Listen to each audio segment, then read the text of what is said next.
नमस्कार, तुमचं स्वागत आहे माझ्या यूट्यूब चॅनलमध्ये। आणि आज मी बनवणार आहे मस्तपैकी गुलाबजामुन। नवऱ्याला जर खुश करायचं असेल तर नवऱ्याच्या बर्थडे दिवशी बनवा त्यांच्या आवडीचे मस्त मस्त पदार्थ। आणि माझ्या नवऱ्याला आवडतं गुलाबजामुन, म्हणून मी बनवत आहे गुलाबजामुन। आणि गुलाबजामुन काही अवघड नाहीये, प्रत्येकीला येतं, त्यात वेगळं मी काही दाखवणार नाहीये। आणि मी हे प्रीमिक्स आणले चितळ्यांच्या प्रीमिक्सचं मी आज बनवणार आहे मस्तपैकी गुलाबजाम। आणि गुलाबजाम बनवताना तुम्हाला माहितीच आहे, पाकिट फोडायचं, त्यातलं ते प्रीमिक्स असते ते घ्यायचं, दुधात किंवा पाण्यामध्ये मळायचं। मी आता मळत आहे पाण्यामध्येच। आणि पाण्यामध्ये मळून झाल्यानंतर याचे छान असे गोळे करायचे, जेणेकरून ते पीठ गोळे अजिबात फुटले नाही पाहिजे, पूर्ण ते जे ताटाला लागले ना ते सगळं निघलं पाहिजे। अशा पद्धतीने ते मळून घ्यायचं, चरा चरा चरा छानपैकी मळून घ्यायचं बघा।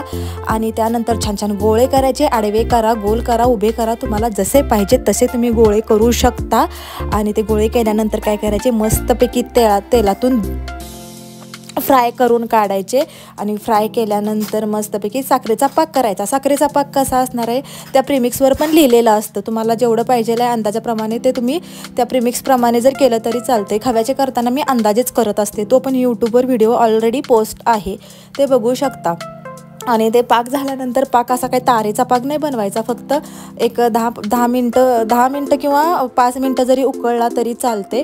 आणि थोडासा कलर बदलल्यानंतर मस्तपैकी त्या साखरेच्या पाकामध्ये वेलची पूड टाकायची, तळलेले गुलाबजाम टाकायचे आणि मस्तपैकी मुरू द्यायचे, मुरतात एक 10 मिनटामध्ये। आणि मस्तपैकी खायचे आणि आपल्या नवऱ्याला गोड गोड खायला घालायचं आणि हॅपी बर्थडे म्हणायचं। मस्तपैकी ते खुश होतात, आपल्या सगळ्या इच्छा पूर्ण होतात, नवरा खुश तर सगळं घर खुश। तर चला बघा पूर्ण व्हिडिओ, कसा वाटतोय मला सांगा।